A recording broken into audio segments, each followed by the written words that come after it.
Hi guys, Acesup here. Sunday, millions and more coming at you.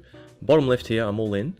It's a $82 Sunday no limit Omaha high-low, and we unfortunately don't get to hold, and that has been unfortunately the order of the day so far.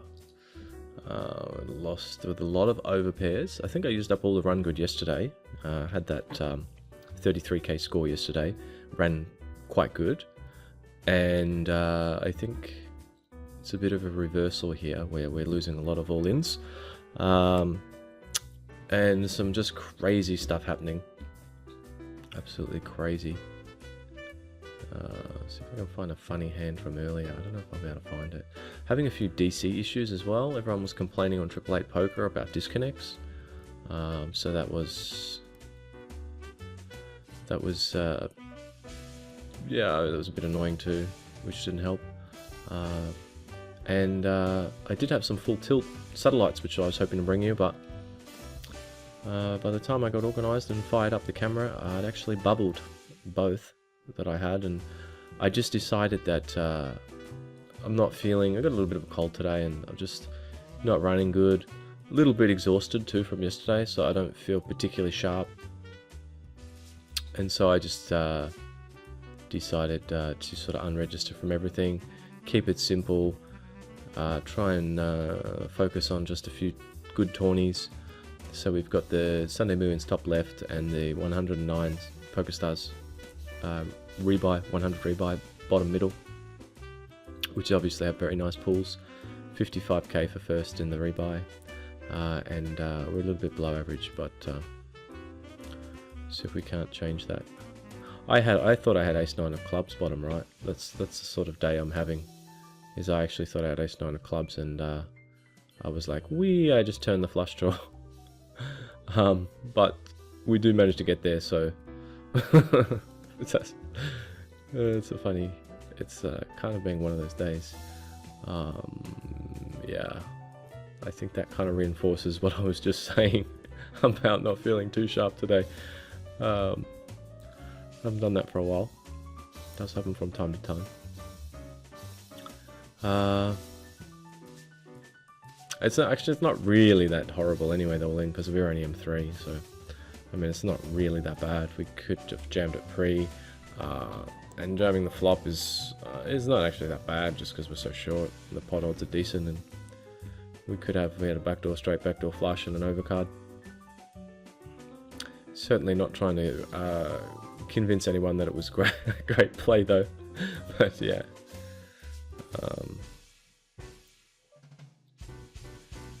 Yeah, just not going our way at the moment, and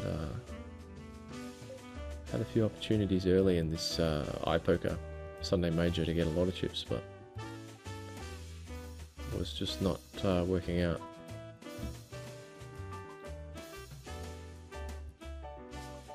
Fortunately, I'm just gonna fold these ones, and I must say though, the full tilt satellites are very good value, so if we're trying to build a roll, I think they're excellent. I saw a lot of bad play in those. So a combination of a lot of bad play, but also a lot of guys just playing super duper tight, which I mean isn't too bad obviously in a satellite, but a little bit too tight, so you can sort of pick your targets and I think accumulate a lot of chips without too much risk. And just get some good scores against or double ups against the big fish that are in there. And I would like to have played a few more of them, but I think I'll keep it on the list for a to-do for next Sunday, is load up a bunch of satellites for full tilt. Of course, you know, our roll has, let me just think here, M5, this guy's loose, and he's jammed from here. What does he jam from there? He's quite loose, this guy. I think we have to take this. I think he's jamming, I think he's jamming really wide here. I think he'd have like ace-8 suited, well, any ace suited, and Ace 9 and King Jack, maybe even Jack Queen and stuff like that. He does have King Jack, so. Got any clubs? Yes. Yeah, I mean, he just, the fact that he's M5 and he's loose as well. I think just his range is pretty wide there. So obviously a pretty good hold. And I didn't actually, what was the stack size of the big blind there? I think actually his call at M5 is pretty close. It's pretty close. I think he's, I mean, he's not going to be in good shape a lot of the time, but at the same time, he's only M5 and he needs to get chips, and it's a chance to sort of pop up to an M16-ish stack if he gets to win there. And I think I probably would have folded it, but I think it's pretty close because, yeah, I mean, we aren't really going to have many smaller pairs in our range. I guess we could have. Yeah, I mean, 7s I would jam. 6s I'm kind of on the fence. I don't know if I would isolate to that guy with 6s. I might. But 7s I think I would. But, you know, it's a bit of a problem for that guy because we're going to have... Okay, we can have 7s, which is crushing, but we can have 9s, 10s, jacks, queens, kings, aces.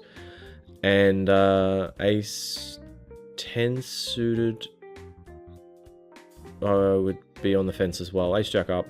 Ace 10 suited maybe. Pocket 6s and ace 10 maybe. But definitely 7s up and ace jack I would take against that guy.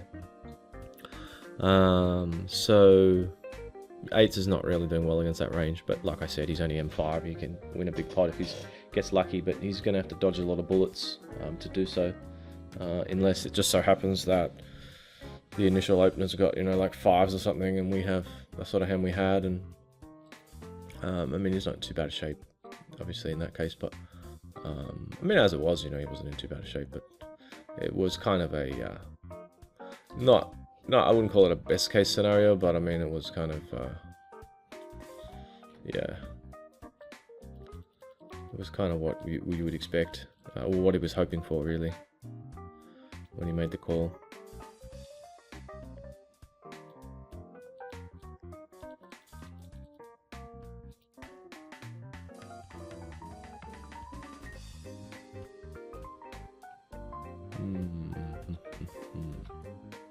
I don't even know where to find this hand. I was going to show you guys a hand from earlier. It was just bizarre. It's like first level in the eye poker. I raise and I get called. I have ace king, a middle, button calls. The big blind makes a really large squeeze. So I just call with ace king. And I think we can call here.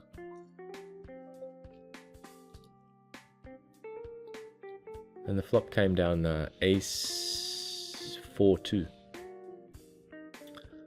Ace 4-2, and I have ace king, and it's heads up now, and the big blind, after his big squeeze pre-flop, decides to lead, well, c-bet, and just shoves, and it was like 8 or 9 times pot. It's like 1,000 in there, and he just shoved like 9,000 or something ridiculous. 6, 12, 18, 24, 30, 36 in pocket 3s. That's a fold. And so with ace king on ace 4-2, after being squeezed pre and then shoved on ace 4-2 for 9 times pot, I mean, I don't call to flop top pair top kicker to fold in that spot. But more than that, I mean, it just, when someone does that, it just screams massive donkey, you know. And so I called fairly quickly. Obviously we have a great hand, but you still got to think about it when someone's betting, you know, 9 times pot after raising big pre, and he has queen 4, and the turn was a queen, so it was a pretty wild hand, and it took me down to just a few BB, and I think that was how I busted. I think it was the first one, how I busted the first one, but we still have 3 left because it's a 4 entry, so you know, these 3 iPoker tournaments, it's where I'm playing as Densei Khan, that's all the same tournament. It's the iPoker 100k Euro big Sunday. 100k you are guaranteed, and it's that's pretty good, pretty decent. And I have final tabled it once or twice. I think I final tabled it twice, maybe. The Party Poker 215, I registered for that. Actually, it might be 200 now. They've changed their buy-ins, but the Party Poker I registered for and then quickly unregistered because it was giving me disconnection issues.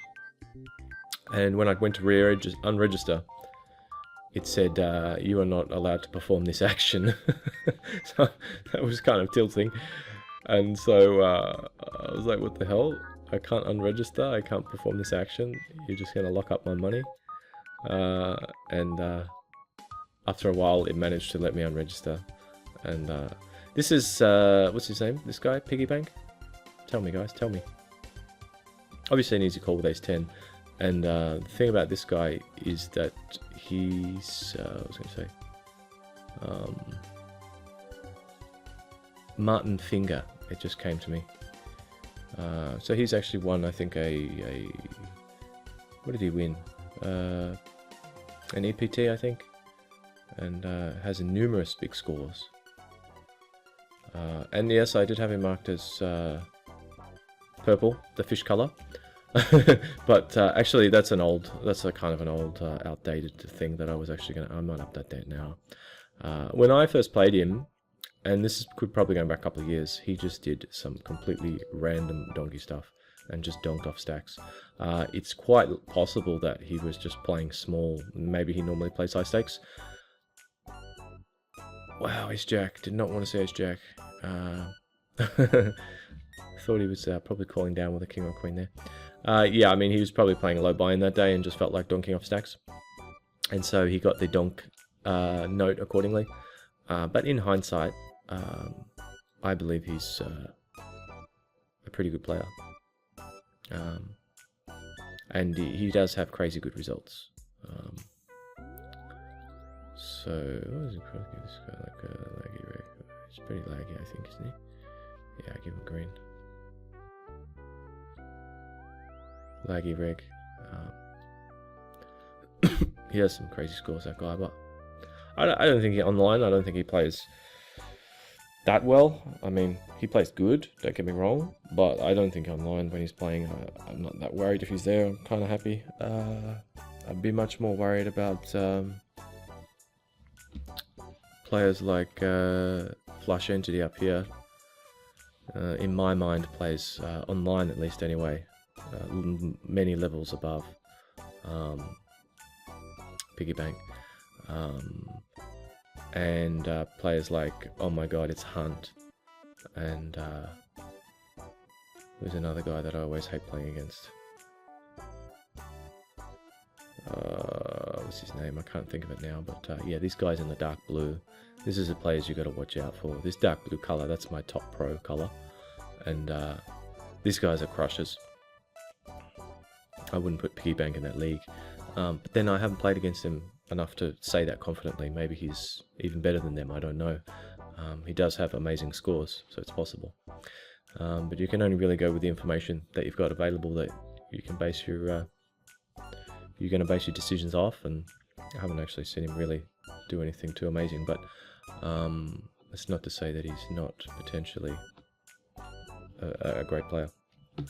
So I think what I'll do now, guys, is take this break and try and refresh a bit, because you can probably tell by my voice I've still got this cold and still a bit sort of flat. And as I was saying, I was not running well, and I was playing pretty poorly as well. So gonna try and turn it all around after this break and come back refreshed and try and zone in and get some deep runs going here. I'll be right back.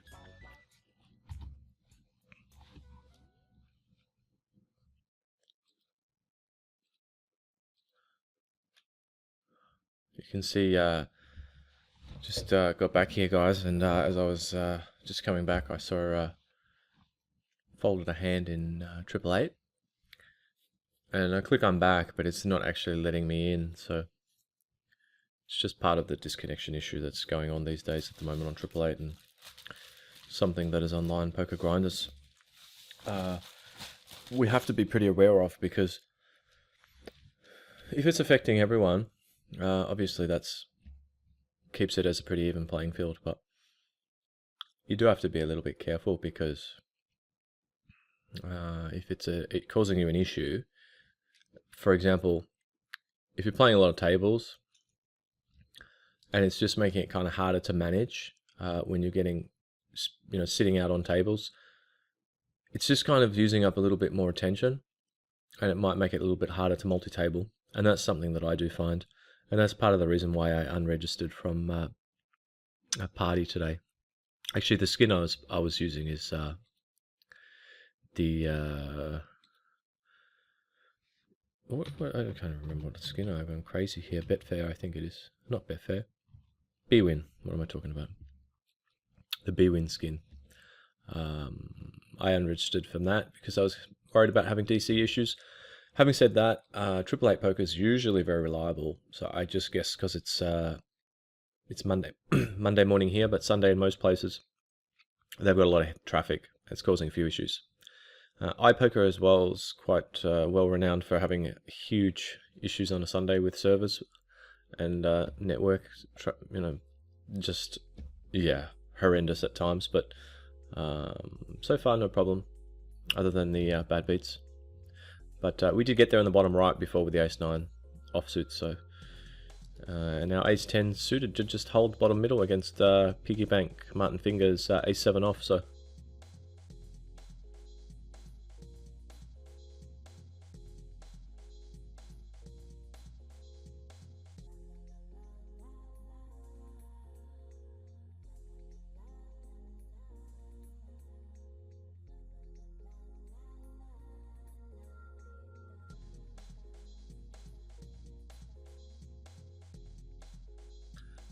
This is an interesting spot here where we've got the Ace-Queen UTG. Players know that we can open with a little bit of a range UTG. And they're all very good players here, so certainly always a chance that we get attacked. And we managed to get over the line that open, but you can see the greens here are all really good players, and like I said before earlier, the dark blue, very good. Shane Gamble as well, he's not too bad, but he does a few spewy things, but that's why I've got him in red.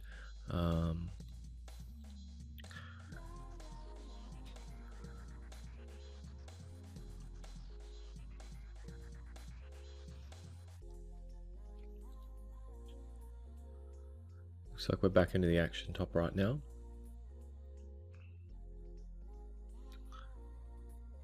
And this is a pretty 4, 5, 7, 9, pretty tough spot where I'm 9.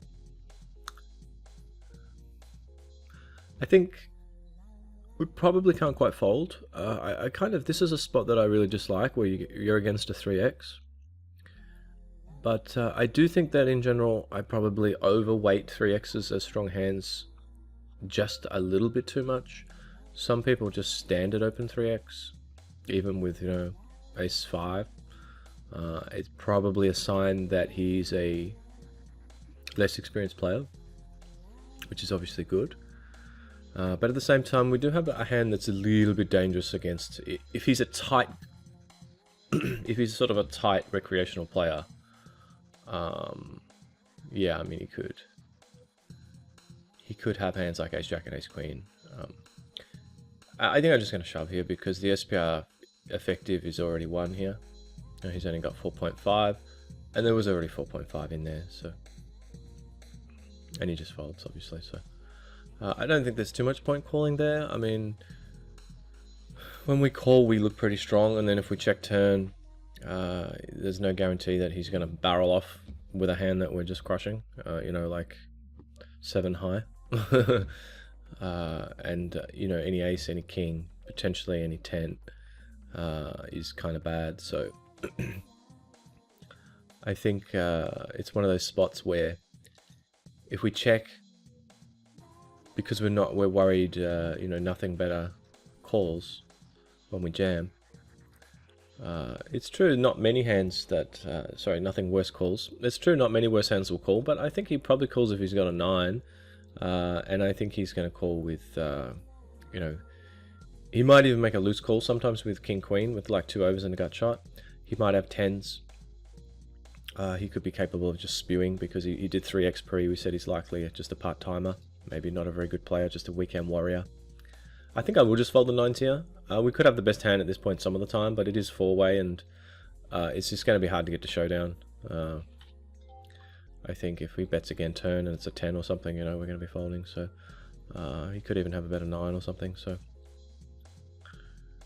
it's just one of those sort of spots where just a positional thing, really.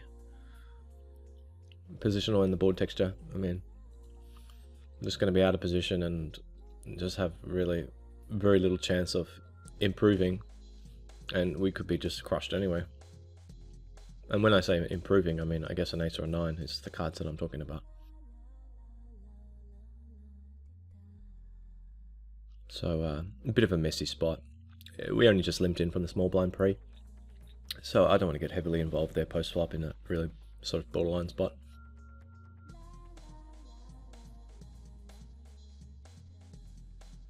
Yeah, so I was saying before that I did have final table this big Sunday before. I think I came 4th was my best.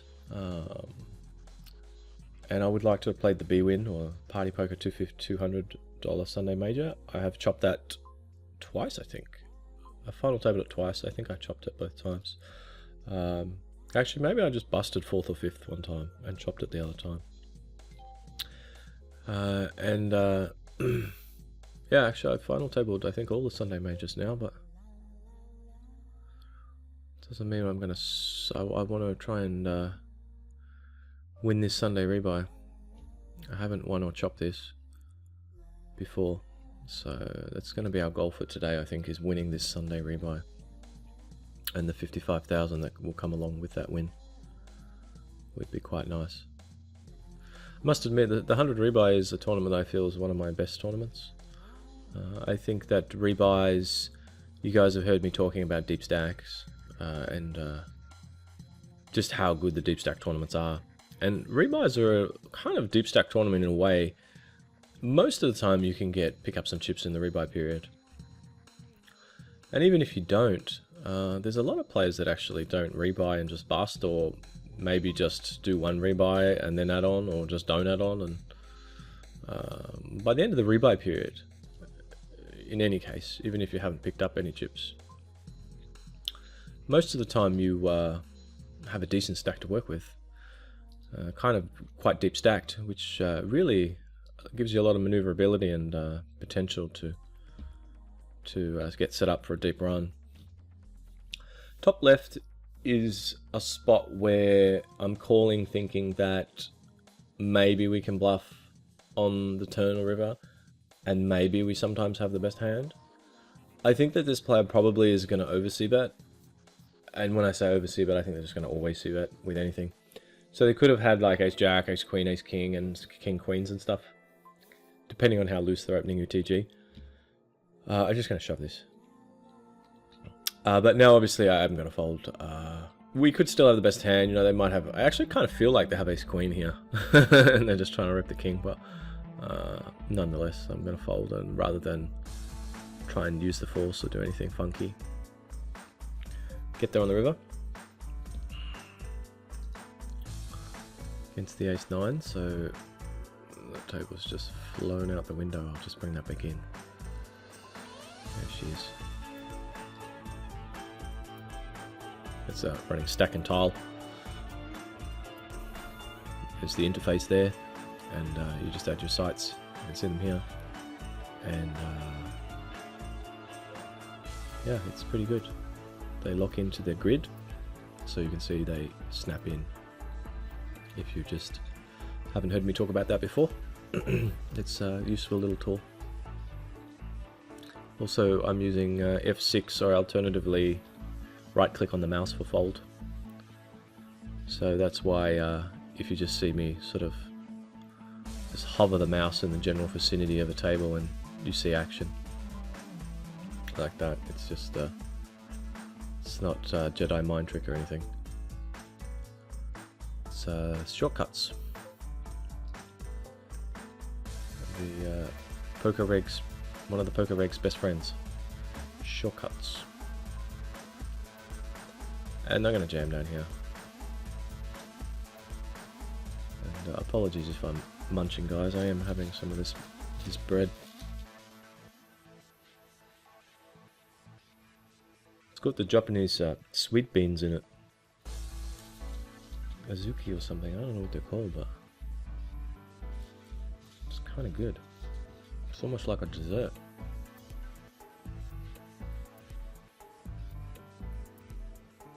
Not a good sign, bottom right. We're looking a little bit dominated. He's got ace queen suited. Maybe ace king. This FL wrap guy is a bit of a donk. Small C bet, top right, left. Oh, nice. Wow. That was good.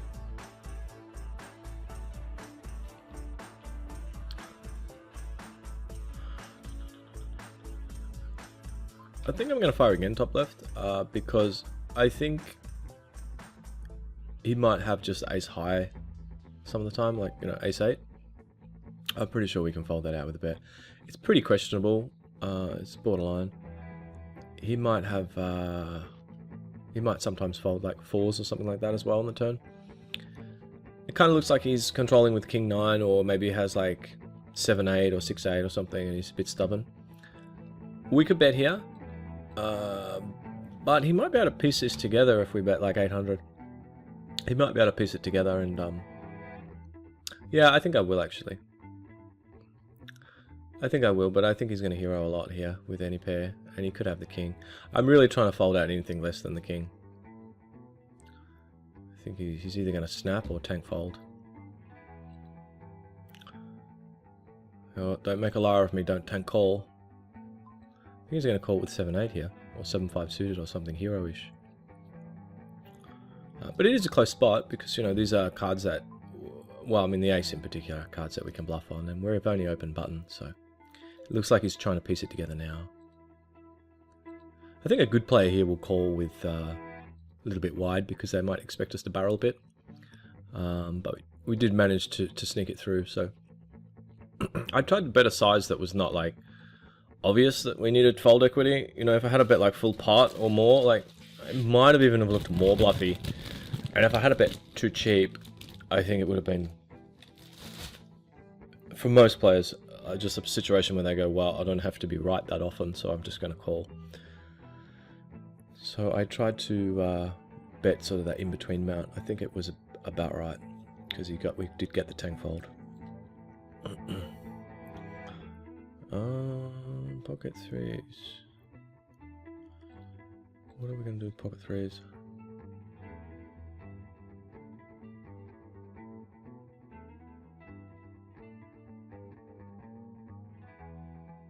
They're going to fold. Pretty close. We actually could have limped there. We actually could limp. Because if we limp for 6, there's a very high probability that someone will isolate to us. But they're probably only going to make it like 1900. So we can call 1700 and be getting sort of 17 or 18 to 1. But, you know, it's a little bit unorthodox, and the only reason why I would really do it is because the table's so tough that and aggressive that I think that you know, if we run good and flop a set and stacks one of these guys, you know, it's kind of a real bonus.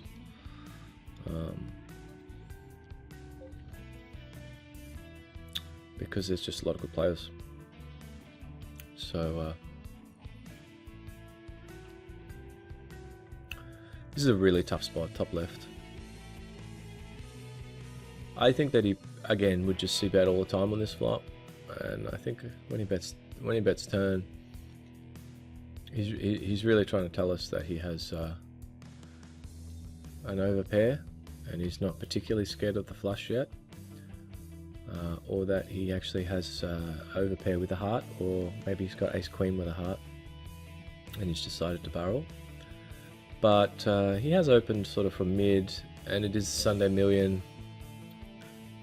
I think he's pretty close. He's bet kind of large. The flushes are the... what am I going to do here? I wonder if he's ever folded this guy. I wonder if he's ever folding if we jam. Oh, and then... I think I'm just going to jam here. It's not a very good spot, but sometimes he might just be being a fish with like King 9 or like Ace 4, and he just thinks, I have the best hand, I'm not folding. And we have outs if we're wrong. I hope he doesn't have like a flush draw himself, that would be pretty sick. He did have a queen, so... You know, it's kind of looked like a queen or nothing. A queen or he's folding. I guess he could once in a while have like 7s as well, but I just think that... Yeah, it's pretty close. I mean, if he's a good player, it's an easy fold turn. But I just presume by default that the players are just huge fish. And I think that's a line that a fish will take a lot, or at least that I've seen a lot, where they just call and then donk and then you jam and they just snap fold. Because he is kind of repping a little bit thin. He's repping a queen. But he was repping a queen and he actually had a queen. So that was the problem. Snap pot turn with the virtual nuts. And we were just kind of unlucky because, you know, I'd normally be folding obviously, but we had backup with the flush draw. And we could call, I guess, but the problem with calling is if we miss river, he might shove and actually have had a hand he was folding on the turn.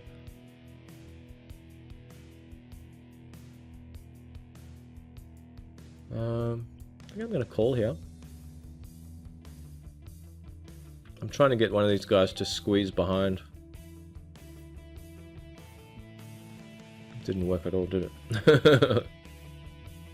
It's a little bit hard for JBT to squeeze there. Big Oots could just shove. I probably should have just 3-bet. Would have looked kind of weak too, I think, on the button. So that would have been the best play, I think, is just a 3-bet. But, you know, calling once in a while with a hand like this is fine as well. It really kind of seems like we'd have the best hand here. I think we're definitely ahead of Zing's Master. So it's just a matter of Big Oots is ever going to slow play here. Does Big Oots ever slow play? Double check. I think we can probably check again or bet either all. That's a really good card for us, obviously. The problem with checking is if it comes a king or a jack or a 10, you know, we're probably behind, or a 9 maybe. Yeah, but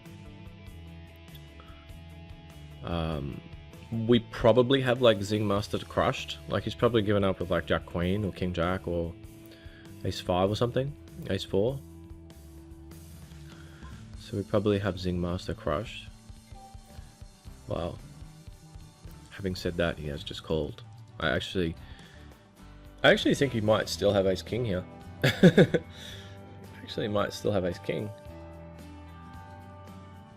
Imagine we just jammed here, that would just be so sick. But we're just repping like, they're like, what can he jam with? What can he have? Like, how can he have a hand that would jam now? Like, doesn't make any sense. But at the same time, it's still very hard to call. So I was going to call Big Oots if Zing had a folded. I thought Zing maybe called with Ace King because it really looked like Big Oots had nothing. Because why would Big Oots not bet turn with a pair and protect it? You know, he's got 2 checks. He's got the green light. Go ahead and bet, protect your hand. And he's not really so deep that he needs to be scared. So I think that he should have just given up on the river Big Oots. And I think Zing Master played it a little bit kind of weird, didn't he? Very interesting. I don't know why I just didn't see that flop. This is kind of being in a better tough spot, but I think, yeah, I mean, JBT 3-bets a pretty decent percentage. It does look kind of strong because he's almost committed to big oots, but at the same time, he might 3-bet and commit to big oots with a lot of sort of marginal, like ace-5s and king jacks and stuff, so it's pretty close. I kind of feel like he might actually have something here, which is perhaps a bit foolish. I don't know why the stats are not coming up. I'm just having some serious software issues today. I think I'm just going to shove this one. I think I'm going to... It's a pretty tight fold, I think, but I would 4-bet there a lot of the time, but I'm just kind of not feeling it.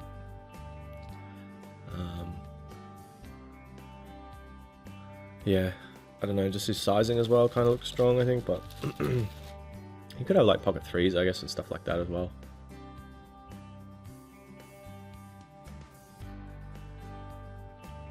He does have a stack size where if we 4-bet he could contemplate shoving too, so that's something to think about.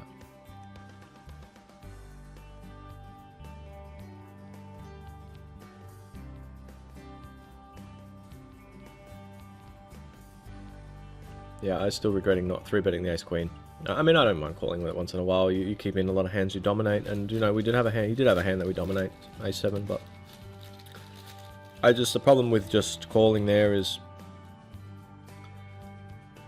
I'm going to be 3-betting a fair bit, and all of the time I'm going to have a marginal hand when I 3-bet, and so I prefer to 3-bet with hands like ace-queen and ace-jack suited as well, things like that a lot of the time.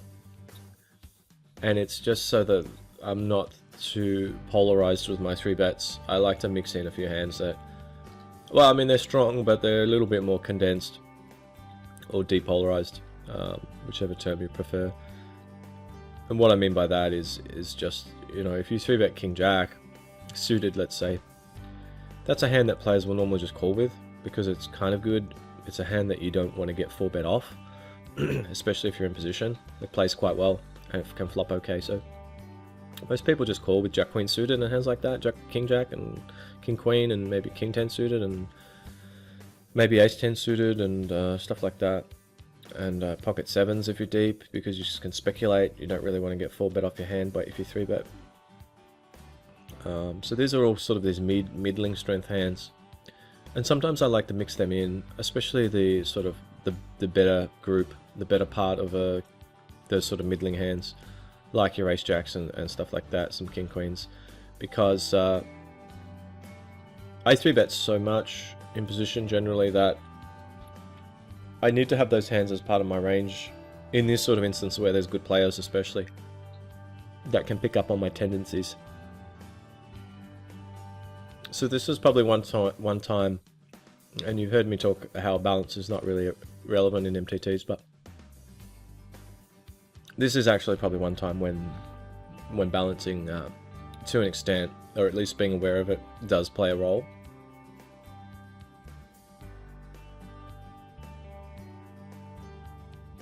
And I mean, if you look around, I don't know why I don't... Is this is in the wrong spot? Yeah, the stats are not showing up properly, but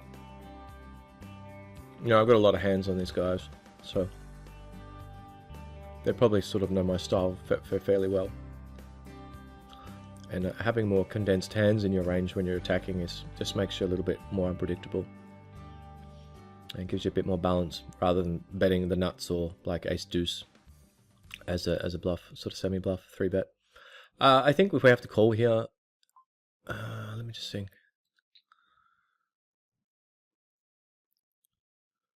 I think I might rep a heart if it comes, especially if it's a high card like a queen.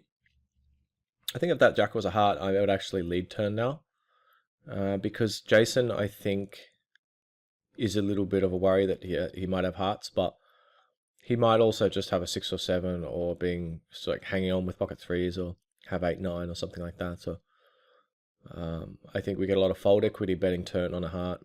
He might think he's drawing dead. And the initial opener is probably over c-betting, as the players always do. Well, not always do, but there's just players just c-bet a lot. I mean, I c-bet a lot as well. I mean, it's just it is good to c-bet. So But I mean, players just always see bet. Always, if they're the pre-flop raiser. So I think I'm going to go for some thin value here. I'm going to try and get called down here by like a small pair or like an 8. H5, 5, 6, pocket 7s. I think he might anticipate that. I think he might anticipate we bluff a lot on the queen. Wow, so Jason had 9s. So if the jack was a heart and we bet, I wonder what he would have done. He may have stuck. If this was like a really sick like opponent, like we had tons of history and there was tons of metagame, I'd actually consider betting on the ace, because I think that it's a card that he thinks we're going to rep. And I actually have a friend of mine that I play against sometimes heads up. You know, I would just shove that card all day long and expect to get called by any pair, just because he knows I'm always going to bluff on that card. How does this pot get so big? Someone tell me that. But against this opponent, I think that betting there on the river is it's just hoping that it's too sick, I think. I mean, he's probably got like a 5 or something, and I mean, I just don't think your average Joe is going to just hero down there with a 5. I mean, a big fish will often lie. So he's got the 8, 9, so yeah, I mean, it's pretty close. I mean, he might actually hero call river if we shove, because it kind of looks like a desperation bluff. And the reality of it is that I would actually have a lot of bluffs in our range there. I mean, if we had like 9, 10, 10 jack, king jack, ace 2, ace 4, although we hit the river then, 6, 7, 4, 6, 7, 9. Yeah, I mean, I just think we've actually got tons of bluffs in our range there, I guess, by river. But yeah. And that's part of the reason, again, coming back to balance. If we do have tons of bluffs in our range, then we need to balance that with some value hands, and I think pocket 10s is actually a pretty good value hand to have there against the right player. You know, that's going to perceive our range to be quite bluff heavy in that spot because of the overcards that hit turn and river, which allow us to make more credible bluffs, and therefore they're going to respond by calling down lighter, and then therefore we can, you know, respond, counter that again by therefore increasing our value range. But, you know, there's a lot of sort of metagame stuff that in this normal sort of play, I mean, it doesn't always have a lot of relevancy. Maybe in this 100 rebuy, we could see some stuff like that, but I think I'm going to 3-bet here. This guy is pretty loose, and I think we look very strong. And if he jams, we can just fold. If he calls, we have a problem.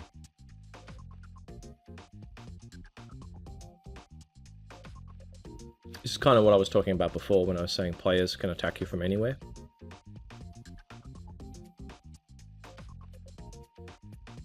And he might have that going through his mind.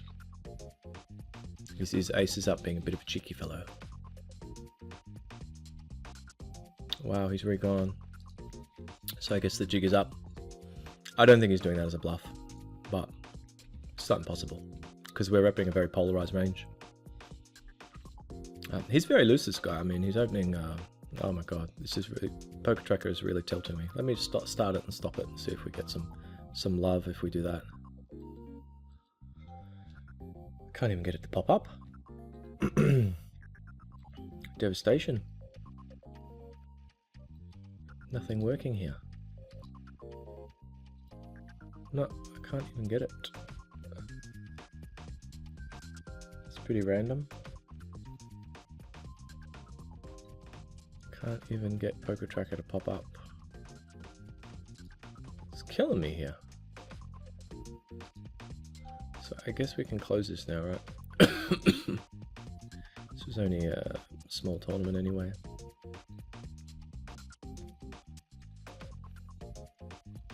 This Poker Tracker might be part of what's causing the issue if it's not popping up.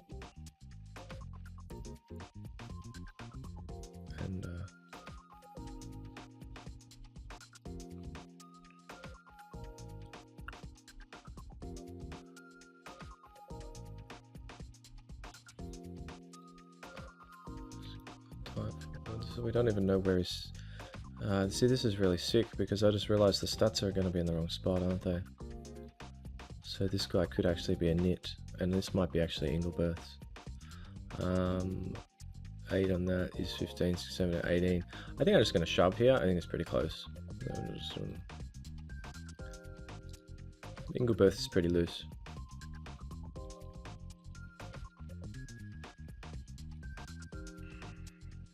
Some players I would just fold there because I think they only open short stacked from UTG with strong hands, but I definitely wouldn't put Engelberth in that category.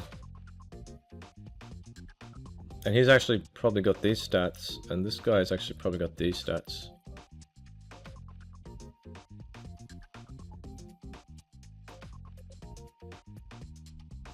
But what I will do, guys, is I will just stop the video for a while, and what are we going to do with... So we don't even know which stats belong to Zing now. Right click close. I can't even right click close it. It's freaking me out. 11, 18. I think I'm going to 3-bet here. 16, 32. Yeah, I'm going to think I'm going to make 38, 9, 1. And I don't think I'm folding to a jam here. M12-ish, I mean, it's kind of borderline if he jams, but I just think that we can't be a super nit. Yeah, I'm just going to stop the video for a minute, guys. Try and fix a few things up here, tweak a few settings. Be right back with more action.